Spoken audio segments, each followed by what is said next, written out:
Hello,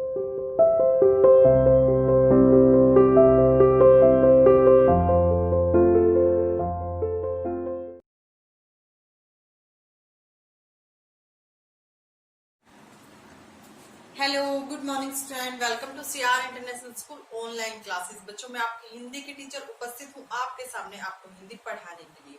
बच्चों, आज की वीडियो को स्टार्ट करने से पहले मैं आपको बता देती हूँ कि इससे पहले की जो हमारी वीडियो थी उसमें हमने पार्ट है जिसका नाम है कबीर के दोहे, और इसमें हमने इस चैप्टर की एक्सरसाइज की थी। और उससे पहले की वीडियो में हमने इस चैप्टर को अच्छे से रीड किया था और समझा था। आई होप सभी को समझ में आ गया होगा और एक्सरसाइज भी सभी बच्चों को क्लियर हो गई होगी। फिर भी अगर किसी बच्चों को कोई डाउट है, आपको कोई प्रॉब्लम है, तो आप मुझे कॉल या व्हाट्सएप कर सकते हैं, ठीक है।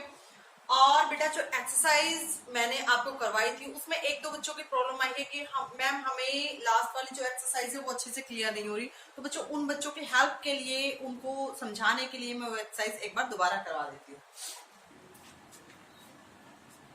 देखिए बच्चों, उन बच्चों को प्रॉब्लम थी एक्सरसाइज नंबर घर, जो हमारी लास्ट एक्सरसाइज थी।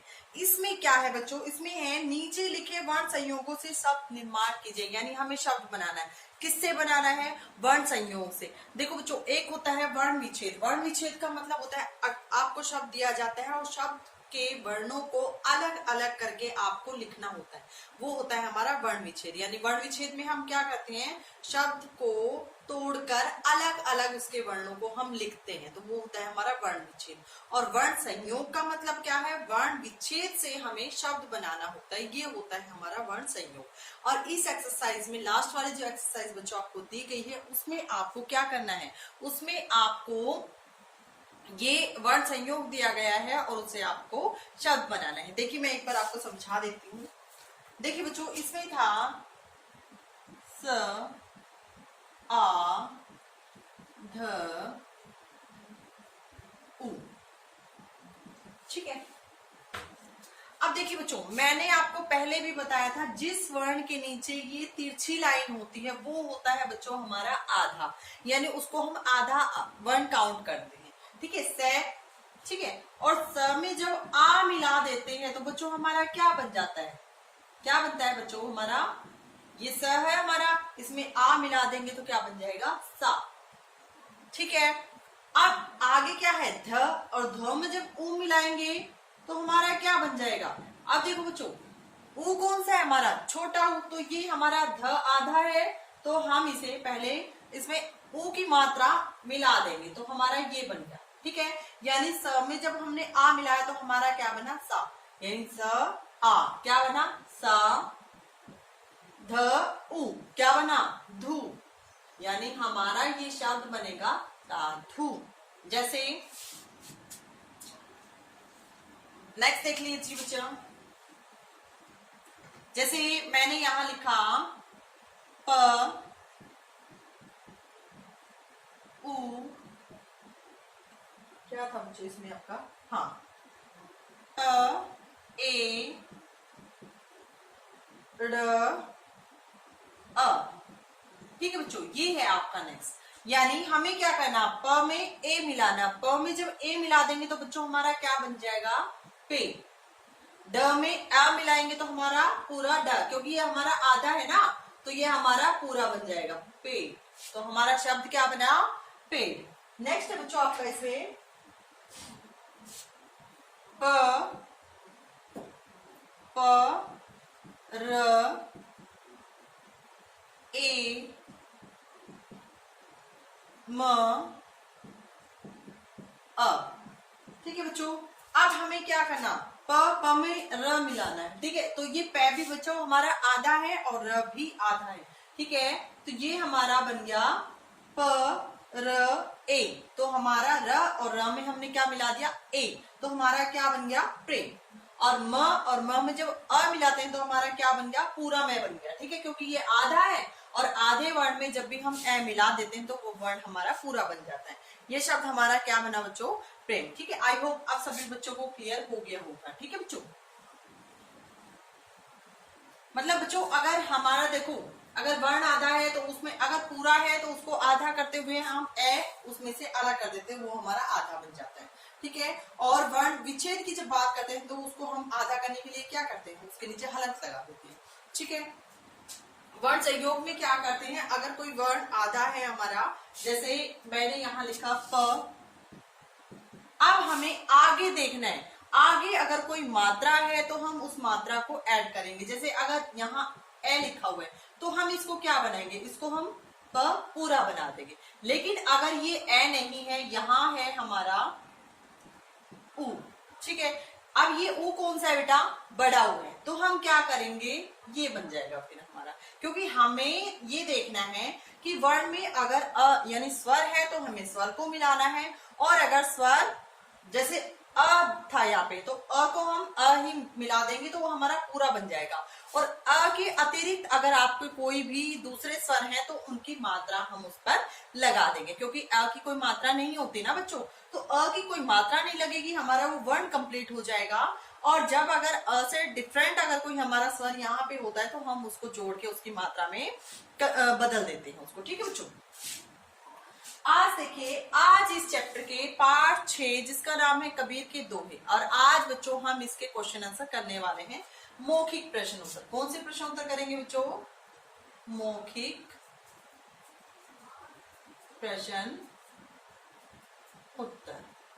ओके बच्चों, हमारा फर्स्ट प्रश्न है,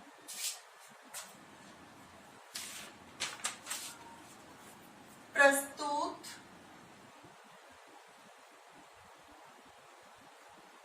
दोहों,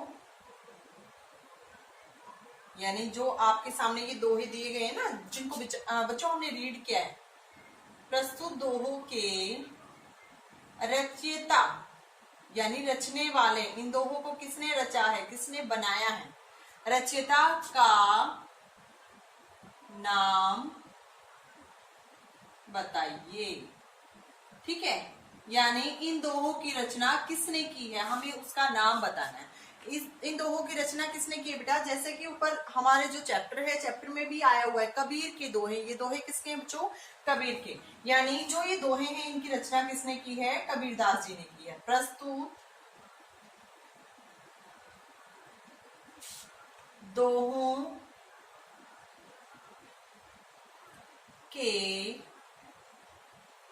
रचयिता संत कबीरदास जी हैं, संत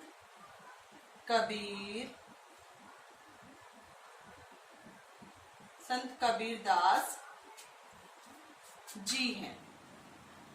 ठीक है। और देखो बेटा, यहाँ कबीरदास एक व्यक्ति है ना, फिर भी हमने यहाँ है नहीं लिखा, हमने यहाँ है लिखा है, हमने इसके ऊपर अनुसार लगाया है। बच्चों जब हमसे कोई बड़ा होता है तो उसको आदर सत्कार सम्मान देने के लिए हम क्या करते हैं, बहुवचन यानी है का यूज करते हैं। ठीक है। अब हमने यहाँ ये नहीं लिखा, प्रस्तुत दोहों के रचयिता संत कबीरदास जी है नहीं लिखा, हमने क्या लिखा है। ठीक है बच्चों। नेक्स्ट देखिए,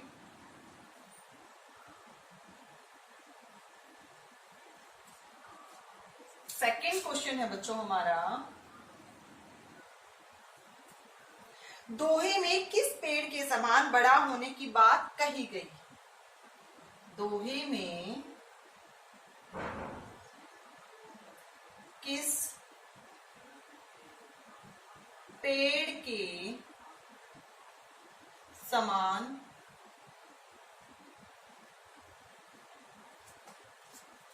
बड़ा होने की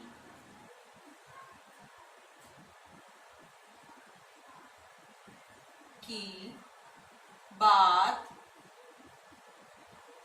कही गई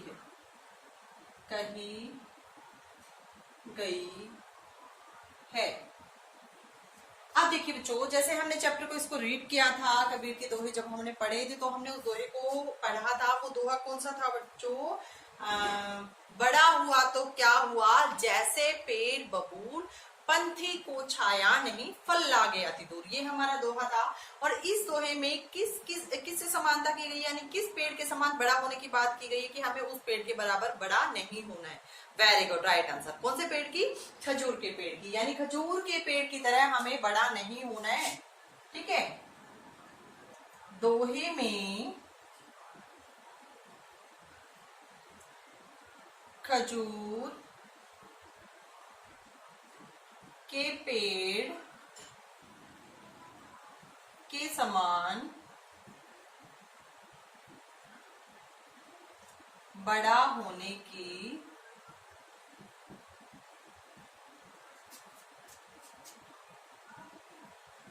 बात कही गई है।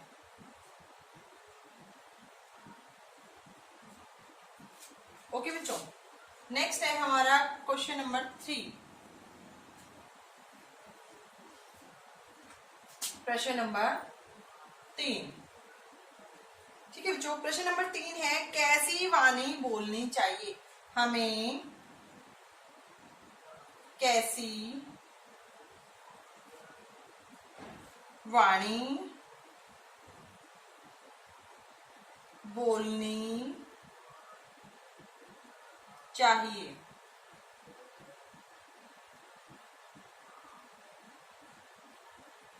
सॉरी, क्वेश्चन मार्क आएगा, क्वेश्चन है ना ये हमारा। कैसी वाणी बोलनी चाहिए बच्चों हमें? वेरी गुड, राइट आंसर किसने बताया है? क्लैपिंग करो अपने लिए। हमें मीठी वाणी बोलनी चाहिए। अब बच्चों देखो, जैसे मैं यहां बोल के आपको बता भी रही हूँ और साथ में लिख भी रही हूँ। यानी लिखते हुए जब हम बच्चों बोलते हैं ना, तो वो लिखते लिखते ही हमें आधे से ज्यादा याद हो जाता है।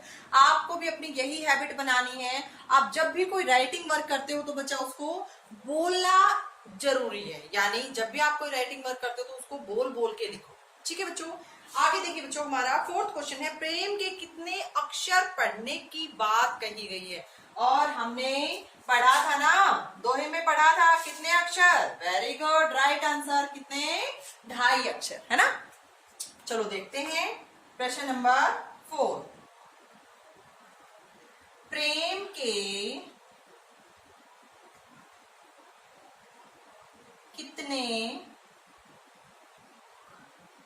अक्षर पढ़ने की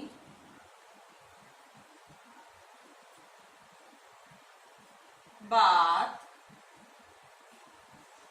कही गई है? यानी जब हमने जो दोहा पढ़ा था तो उसमें प्रेम के कितने अक्षर पढ़ने की बात कही गई। उसमें ये कहा ना कि धार्मिक पुस्तकों को पढ़ने से कोई पंडित नहीं बन जाता, कोई ज्ञानी नहीं बन जाता। ठीक है, यानी धार्मिक पुस्तकों को पढ़ने के साथ साथ उन पुस्तकों में जो लिखा है उनको अपने व्यवहार में, अपने जीवन में शामिल करना पड़ेगा। ठीक है, सिर्फ धार्मिक पुस्तकों को पढ़ जाने से कोई पंडित या विद्वान नहीं बन जाता। उसके साथ हमें प्रेम के 2.5 अक्षर पढ़ने जरूरी है। यानी अगर धार्मिक पुस्तकों को ना पढ़े कोई बात नहीं, लेकिन अगर हमारी बोली जो होती है उसमें मिठास है, दूसरों के प्रति प्रेम है, तो क्या है, तब हम विद्वान या ज्ञानी बन सकते हैं। यानी किताबों को पढ़ लेने से कोई फायदा नहीं है जब तक हमारे बोली में, हमारे विचार में दूसरों के प्रति प्रेम की भावना नहीं है। तो कितने अक्षर, प्रेम के कितने अक्षर? प्रेम के 2.5 अक्षर। ठीक है, कितने अक्षरों की बात की गई कि प्रेम के 2.5 अक्षर पढ़ना जरूरी है।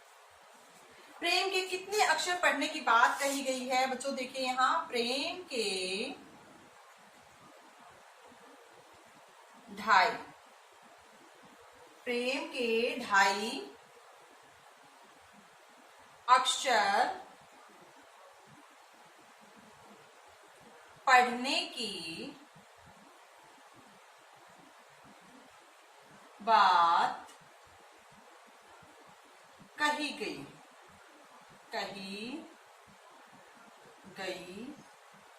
है। ओके बच्चों, ये हमारे मौखिक क्वेश्चन आंसर बच्चों 4 थे। एक बार चलिए इसको रिवाइज कर लेते हैं। मौखिक प्रश्न उत्तर, प्रस्तुत दोहों के रचयिता का नाम बताइए। यानी जो प्रस्तुत दोहे हैं, यानी जितने हमने इस चैप्टर में कबीरदास जी के दोहे पढ़े हैं, वो किसने लिखे हैं, उसके रचयिता कौन है, किसने उनको बनाया है। तो हमें चैप्टर के नाम से भी क्लियर है। और चैप्टर मैंने जब आपको समझाया था तो बच्चों तब भी मैंने बताया था कि जितने भी हम दोहे पढ़ रहे हैं, ये किसके दोहे हैं?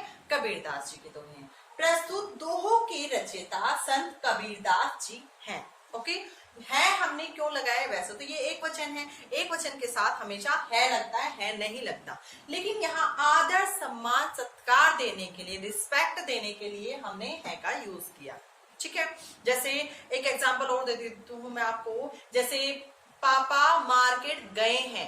अब इसमें गए हैं यूज किया है ना मैंने बच्चों, मैंने ये तो नहीं कहा पापा मार्केट गए हैं, नहीं होता ना। अच्छा, मामा जी आया है या मामा जी आए हैं, क्या बोलते हैं? वेरी गुड, मामा जी आए हैं। अब मामा जी तो एक है, एक ही मामा तो आ रहे हैं ना, तो हम उसको मामा जी आए, आया क्यों नहीं बोलते, आए क्यों बोलते हैं? वो इसीलिए बोलते हैं बच्चों क्योंकि हम उनको रिस्पेक्ट देते हैं, आदर देने के लिए हम वहां बहुवचन का प्रयोग करते हैं। ठीक है, नेक्स्ट है, दोहे में किस पेड़ के समान बड़ा होने की बात कही गई है। यानी जो हमने दोहा पढ़ा था उसमें किस पेड़ के समान बड़े होने की बात कही गई है? खजूर के पेड़ के। दोहे में खजूर के पेड़ के समान बड़ा होने की बात कही गई है। ठीक है, हमें कैसी वाणी बोलनी चाहिए? हमें मीठी वाणी बोलनी चाहिए। जैसा कि आप सबको पता है कैसी बोली बोलनी चाहिए बेटा, मीठी बोली बोलने से, मीठी वाणी बोलने से, यानी शब्दों में अगर हमारे मिठास है तो सामने वाले को चाहे कितना भी गुस्सा आया होगा वो अपना गुस्सा 1 सेकंड में भूल जाएगा, सिर्फ और सिर्फ हमारी बोली को सुनकर। अगर आपकी बोली में रस टपकता है, इट मीन्स ये नहीं कि आपने रसगुल्ले खा रखे हैं बेटा, इसका मतलब ये है कि आपकी बोली में मिठास है, आपने उन शब्दों को का चयन किया है, उन शब्दों का यूज किया है जो सामने वाले को सुनने में भी अच्छे लगते हैं, साथ ही आपके मन को भी ठंडक मिलती है उनको बोलने से, यानी मन को शीतलता प्रदान करते हैं ऐसे शब्द। ठीक है, यानी हमें कैसी बोली बोलनी चाहिए? हमें मीठी बोली बोलनी चाहिए, मीठी वाणी बोलनी चाहिए। नेक्स्ट है, प्रेम के कितने अक्षर पढ़ने की बात कही गई। यानी प्रेम के हमें कितने अक्षर पढ़ लेने चाहिए? प्रेम के हमें 2.5 अक्षर पढ़ लेने चाहिए। प्रेम के 2.5 अक्षर पढ़ने की बात कही गई है, और कहाँ कही गई है? दोहे। ठीक है बच्चों, आई होप सभी को ये क्वेश्चन आंसर अच्छे से समझ में आए होंगे, और अगर किसी को कोई प्रॉब्लम है, कोई डाउट है, तो आप मुझे कॉल या व्हाट्सएप के थ्रू बता सकते हैं। ठीक है, आपकी प्रॉब्लम को तुरंत सॉल्व किया जाएगा। मिलते हैं बच्चों नेक्स्ट वीडियो में। नेक्स्ट वीडियो में हम इसी चैप्टर के पार्ट 6 के हम लिखित क्वेश्चन आंसर करेंगे, उनके बारे में बात करेंगे। तब तक के लिए बच्चों thank you, have a nice day.